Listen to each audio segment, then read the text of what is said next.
আজকের ভিডিওটুকু দেখলে আপনার গায়ের লোম দাঁড়িয়ে যাবে। আপনি জীবনে কি করছেন আর এই লোকটি জীবনে কি করছে। দর্শক, তার বয়স ১১৫ বছর। তিনি একজন দৃষ্টি প্রতিবন্ধী অন্ধ মুয়াজ্জিন। কথাটা মিথ্যা না, কথাটা সত্য। আপনি সত্যই শুনেছেন। ১১৫ বছর বয়সে তিনি দেখেন দড়ি ধরে বাঁশ ধরে তিনি কোথায় যাচ্ছেন। তিনি যাচ্ছেন মসজিদে নামাজ পড়তে। দর্শক, তিনি নিজেই মসজিদ স্থাপন করেছেন আর তার নিজের জমির উপরে। তিনি এভাবে বাড়ি থেকে ৩০০ মিটার হেঁটে আসেন, তিনি দড়ি ধরে বাঁশ ধরে। তার বাড়ি থেকে মসজিদ পর্যন্ত এভাবে ৩০০ মিটার দড়ি এবং বাঁশ টানানো আছে, কারণ তিনি অন্ধ। যেন তিনি এই দড়ি ধরে এবং কি এই বাঁশ ধরে তিনি যেন মসজিদে ঠিক মতো নামাজ পড়তে পারেন প্রতি ওয়াক্ত। তিনি কিন্তু অলরেডি মসজিদে চলে আসছেন। দর্শক, আবারও বলছি, ভিডিওটুকু আপনার ফেসবুকে শেয়ার করে রেখে দেন, ভবিষ্যতে কাজে লাগবে। দেখেন, তিনি মসজিদে এসে তিনি চাবি খুঁজতেছে, তিনি চাবি পেয়েছে এবং তিনি অন্ধ। আমি আবারও বলছি, তিনি অন্ধ। তিনি কিন্তু চাবি দিয়ে সেই তালা খুলে তিনি তার মসজিদে প্রবেশ করবে। আপনারা দেখতে পাচ্ছেন দর্শক, তার সাক্ষাৎকার নিয়েছি, তার কথা নিয়েছি, আরও অনেক কথা থাকবে যেগুলো আপনারা শুনলে রীতিমতো অবাক হয়ে যাবেন। তিনি আল্লাহ তাআলা রব্বিল আলামিনকে খুশি করার জন্য দেখেন তিনি আজকে কত সুন্দর একটা উদ্যোগ নিয়েছেন। একজন অন্ধ মানুষ হয়ে তিনি ৫ ওয়াক্ত নামাজ পড়েন। তিনি মসজিদে আসলেন, এসে তিনি আল্লাহর নাম নিয়ে সেখানে তিনি মসজিদে আজান দিলেন। আল্লাহু আকবার, আল্লাহু আকবার। একবারও কি ভেবে দেখেছেন ১১৫ বছর বয়সে এসেও তিনি এই বয়সে এসে তিনি আজান দিচ্ছেন কত সুন্দর করে। আবারও বলছি, ভিডিওটুকু শেয়ার করে সবাইকে দেখার সুযোগ করে দেন। তিনি ১১৫ বছর বয়সে এসেও তিনি দাঁড়িয়ে দাঁড়িয়ে নামাজ পড়ছে। সুবহানাল্লাহ, আলহামদুলিল্লাহ। এটা আল্লাহ তাআলার কত বড় একটা নিয়ামত ভাবা যায়, যেখানে ৬০-৭০ বছরের মানুষের মাজা পড়ে যায়। তিনি নামাজ পড়ে তিনি আল্লাহ তাআলার কাছে দোয়া করছেন কত সুন্দর করে। দর্শক, আর তার মুখের অনেক কথা নিয়েছি, অনেক কথা হয়েছে, আর সেগুলো আপনারা শুনবেন আমাদের সম্পূর্ণ ভিডিওটুকু জুড়ে। দর্শক, দেখেন তিনি মসজিদে আসলেন, মসজিদে নামাজ পড়লেন, নামাজ পড়ে তিনি আবারও বাড়ি চলে যাচ্ছেন।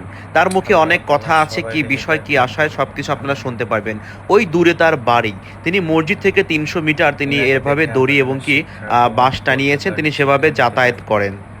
এই যে এত দূরে যে যান, আপনার কষ্ট লাগে না? না, কষ্ট লাগে না, আমি আনন্দ পাই, মনে খুব শান্তি পাই। মনে শান্তি লাগে না? জি জি। আচ্ছা আচ্ছা, এটা কি ৫ ওয়াক্ত নামাজের সময় যান? না, ৫ আমি সময় যাই, প্রতি ওয়াক্তে যান?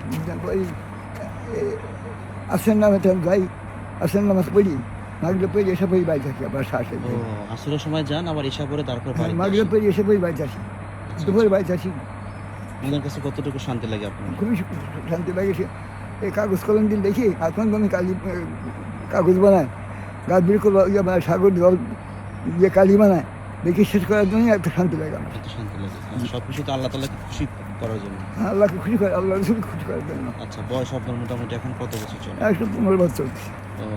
২০ বছর অন্ধ হয়েছেন? জি, আচ্ছা আচ্ছা, আলহামদুলিল্লাহ। শুনলাম যে আপনি আসলে এক যুগের বেশি এক ওয়াক্ত নামাজও কাজা করেন না? না, করি না ইনশাআল্লাহ। আলহামদুলিল্লাহ, কাজা হয় নাই না? যদি হঠাৎ জায়গাটা হয়ে থাকে, পরক্ষণে কাজ নামাজ পড়েছি, ও, হঠাৎ যদি জায়গাটা হয়ে থাকে। আচ্ছা আচ্ছা আচ্ছা। আপনারা যারা সুস্থ আছেন, ভালো আছেন, চার হাত পা ভালো আছে, চোখের দৃষ্টি আছে, তারা কি বলবেন আজকের এই ভিডিওটুকু দেখে? দেখেন, তিনি মাঝে মধ্যে আসলে অন্যদিকে চলে যায়, আবার তিনি সেই দড়ি ধরে তিনি তার বাড়ির দিকে রওনা দেয়। দর্শক মণ্ডলী, এভাবেই চলতে থাকে তার প্রতিটা দিন। তিনি এক ওয়াক্ত নামাজ কখনো কাজা করেন না, এটা তিনি নিজেই বলেছেন। দর্শক মণ্ডলী, আসসালামু আলাইকুম। সম্মানিত দর্শক মণ্ডলী, আমার সামনে যে মানুষটিকে দেখতে পাচ্ছেন, আমি ধন্য আজকে তার পাশে বসতে পেরে।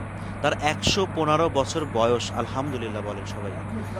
আর তিনি কিন্তু একজন অন্ধ মুয়াজ্জিন। তিনি ২০ বছর যাবৎ অন্ধ হয়েছেন, যখন তার বয়স ৯৫ বছর। তিনি আসলে এক যুগের উপরে হলো, তিনি কখনো কোনো নামাজ কোনো ওয়াক্ত কাজা করেননি। তিনি বাড়ি থেকে দড়ি ধরে রশি ধরে তিনি বাঁশ ধরে মসজিদে এসে আজান দিয়ে অজু করে নামাজ পড়ে। দর্শক মণ্ডলী, আমরা আজকে তার সঙ্গে কথা বলবো। সম্পূর্ণ ভিডিওটুকু জুড়ে আমাদের সঙ্গে থাকুন আর ভিডিওটুকু শেয়ার করে সবাইকে দেখার সুযোগ করে দিন। আসসালামু আলাইকুম। আসসালামু আলাইকুম। ওয়ালাইকুম আসসালাম। আপনি কেমন আছেন? আলহামদুলিল্লাহ, আল্লাহ ভালো লাগছে। আচ্ছা, বর্তমান আপনার বয়স কত? ১১৫। আপনার এই বিষয়টাকে দেখে যে সমগ্র বাংলাদেশ যে আপনাকে নিয়ে আসলে তারা মনের কাছে খুবই শান্তি পাচ্ছে, তারা আপনাকে মানে অন্যরকমভাবে দেখছেন যে আপনি ইসলামের জন্য কত কিছু করতেছেন, এই জিনিসটা আপনার কাছে কেমন লাগে? খুবই ভালো লাগে, আলহামদুলিল্লাহ, আল্লাহুম্মা আমিন। আল্লাহ আমার জন্য দোয়া করে, আল্লাহ পছন্দ দোয়া করে, সুপারিশ করে। এই জন্য আমি আর খুশি, আল্লাহর কাছে আনন্দিত। আচ্ছা, এই যে আপনাদের এলাকাবাসী আপনারা এই বিষয়টাকে কিভাবে দেখেন তারা? এলাকাবাসী আমার ভালোভাবে দেখে। আমরা যতটুকু জানি যে এই মসজিদটা আপনি আপনার জমি বিক্রি করে সেই টাকা দিয়ে মসজিদটা করেছেন এবং কি এই জমির জায়গাটাও আপনি মসজিদের জন্য দান করেছেন। আল্লাহ আফা করে দিচ্ছে। আচ্ছা আচ্ছা। তো এই মসজিদে আসলে মোটামুটি এলাকার অনেকেই নামাজ পড়তে আসেন। আসে প্রত্যেক লোক আসে, আমার ছেলেরা আসে, বাকিরা আসে। আচ্ছা আচ্ছা। এই যে আপনি যে দড়ি ধরে বা রশি ধরে বাড়ি থেকে যে আপনি মসজিদে আসেন, মসজিদে আসার পরে ঠিক আপনার মনে কতটুকু শান্তি লাগে? খুবই শান্তি লাগে। আর এই শান্তি কত মুখে বলি শেষ করার জন্যই, কাজকর্ম লিখে বলে শেষ করার জন্যই। শান্তি না লাগলে এই অবস্থায়, এই শরীরের অবস্থা দিয়ে আসতামই না। শান্তির জন্যই আল্লাহ আনে, আল্লাহ রসুলের দোয়ায়, বাপ মায়ের দোয়ায়, আপনার দাসের দোয়ায়। আচ্ছা আচ্ছা। অন্যান্যদের যেখানে দেখা যায় যে আপনার 60 বছর 70 বছর 80 বছর হলেই কিন্তু তারা চলাফেরা করতে পারে না, ঘরে পড়ে যায় বা দুনিয়া থেকে চলে যায়। সেক্ষেত্রে 115 বছর মহান আল্লাহ তাআলা রব্বুল আলামিন আপনাকে বাঁচায় রাখছে, আপনি নামাজ পড়তে পারতেছেন 5 ওয়াক্ত অন্ধ হয়েও। আসলে এটা কতটা গর্বের বিষয় আপনার কাছে? খুবই গর্বের বিষয়। এই কাগজ কলমে সাগরের পানি কালি করে আর বৃক্ষর কলম বানায় লিখে শেষ করা যাবে না। যেমন আল্লাহর নাম লিখে শেষ করা যায় না। আসমান জমির কাগজ কলম বানায়, গাছ বৃক্ষ কলম বানায়, কিন্তু আল্লাহ বলছে আমার লিখে শেষ করতে পারবেন আমার প্রশংসা, কিন্তু একবার যদি সুবহানাল্লাহ আলহামদুলিল্লাহ লা ইলাহা ইল্লাল্লাহু আল্লাহু আকবার বলেন, তাহলে আমার প্রশংসা করা শেষ হয়ে গেল। আচ্ছা, কখনো কি আল্লাহ তাআলা বা নবী রাসূল বা কাউকে কি কখনো স্বপ্নে দেখেছেন? না, আমি স্বপ্নে দেখি নাই, তবে সামান্য কিছু আলামত পাইছি আচ্ছা। যে নবী প্রিয় মুসলমান ভাই, আপনাদের বলি, আপনাদের ইনাকে দেখে অনেকটা শিক্ষা আলামত, কিন্তু কথা বলতে আপনাদেরকে। কথা বলতে আমরা পারি যারা জোয়ান ভাই বোনরা আছি, তারা আমার নামাজ আব্বা কালাম তো পড়ি না। নিজস্ব 10 কাঠা আমাদের জমি বিক্রি সবারই করে নামাজ কালাম নিজস্ব পড়ার জাগারপুর, বিশেষ প্রয়োজন। এই জাগারপুর এই এবং মসজিদটা নির্মাণ এটা করেছে এটা আমার আব্বা অধিকার নিজের আমাদের অর্থায়নে। মুসলমান আর এই মুসলমান মসজিদের ভাইদের জায়গাও আমার আব্বা নিজেই অধিকার ওয়াকফ নামাজ পরিবেশটা পড়ার রেখেছে। দায়িত্ব। আর যে মসজিদটা, এটা যে খরচটা গিয়েছে, এটা কি আপনার বাবা বহন করেছেন? গোটা খরচ আমার আব্বা বহন করেছে। জি জি, কেউ একটা টাকা দেয় না। আপনি কি কখনো নামাজ কাজা করছেন? না। কত বছর যাবত আপনি নামাজ কাজা করেন? আমি বহুদিনে করিনি, তবে যখন খুব যুবক ছিলাম তখন সন্ধ্যাকালে নামাজ হঠাৎ কাজা হয়েছে, ওই কাজের নামাজটা পরে আবার উঠাইছি। আচ্ছা, যখন আপনি বুড়া হলেন তখন আপনি কত বছর আপনি নামাজ কাজা করেন না লাস্ট?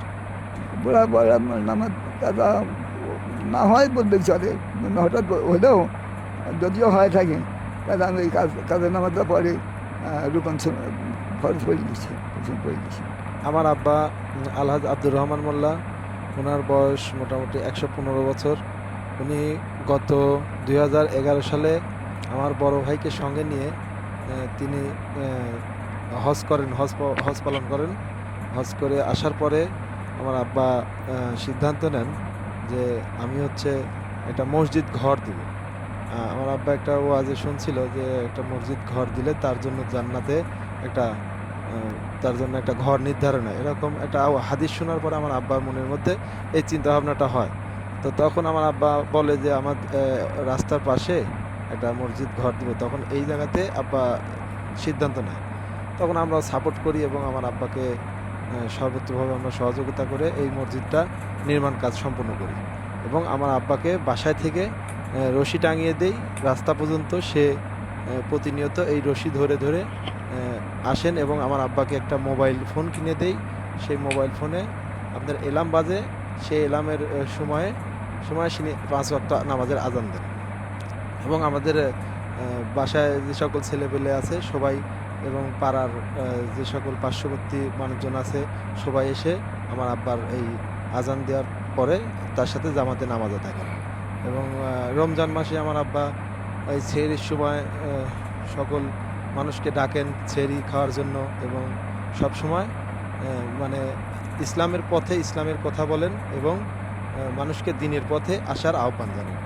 আমার আব্বা আলহাজ আব্দুর রহমান মোল্লা, ইনি আমি ছোটো থাকতে দেখছি ইনি কোনোদিন নামাজ কাজা করেন নাই।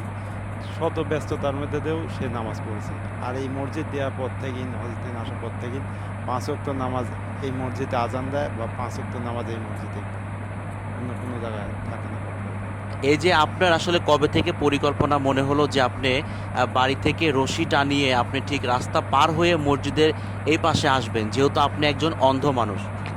আমি শুনেছি বাদে যে বাড়ি থেকে পরবর্তীকালে এক অন্ধ আমাদের সবাইকে প্রশ্ন নামাজ করেছিল পড়ার তৌফিক দান যে আল্লাহ বলছি আমিন। বলল যে, হুজুর আমি অন্ধ মানুষ, আমি কি রসুদ দেওয়ার জন্য ক্ষমা করা যায় না নামাজ? তো গেল 2 দেওয়ার পরই হুজুর মনে হয়েছে যে মায়ের জন্য আজান শুনতে পায় নাকি। তখন হুজুর জিজ্ঞাসা করে, বাবা ফিরে আসো তো। আইসে সালাম আলী দিয়ে বলল, আপনি কি মায়ের জন্য আজান শুনতে পান? আমি আজান শুনতে পাই। বলে আপনার রসুদ দেওয়া গেল না, আপনার মসজিদ যাই 5 ওয়াক্ত নামাজ জামাত পড়তে হবে। বলে হুজুর আমি অন্ধ মানুষ কী করি পাবো? ওই তুমি বাড়ি থেকে রশি টাঙাল দিবে, এখন 1 কিলো হোক 2 কিলো হোক 1.5 কিলো হোক রশি টাঙাল দিয়ে রশি ধরে যায় নামাজ পড়ে ওই রশি দিয়ে বাড়িতে আসবে। ওই কথা আমার দেহের মধ্যে গাঁছি দিয়েছিলাম। গাঁছি দিয়ে বললাম সে বলে আমি ঘর তো দিলাম, তুমি আমাকে খুঁটি পুছিয়ে রশি টাঙাল দাও। তখন আমার ছেলেরা বাঁশে খুঁটি পুঁতে 2 জন দিয়ে রশি টাঙাল দিলে বাঁশ বাঁধি দিল।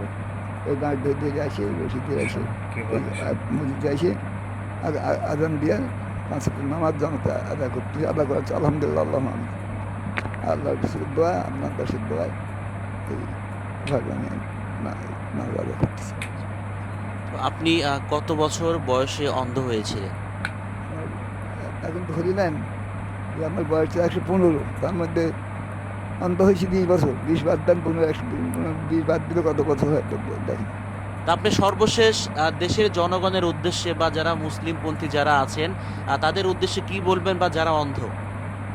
আমি যারা অন্ধ তাদের পক্ষে বলবো, আল্লাহ তুমি তাদের ভালো, যারা অন্ধ ভালো করার মতন যোগ্য তাদের ভালো করে দাও। আর যারা ভালো না করো তার ইমান নষ্ট করে দিও না, তার ইমানের সাথে মৃত্যুবরণ করো। তারা বেশি বেশি করে না এবার তোমার নামাজ ফরজ নবীর সঙ্গে আদায় করে নদীর উপর দূর পড়ে যেন ইমান নিয়ে মৃত্যুবরণ করতে পারি, তার জন্য দোয়া করি।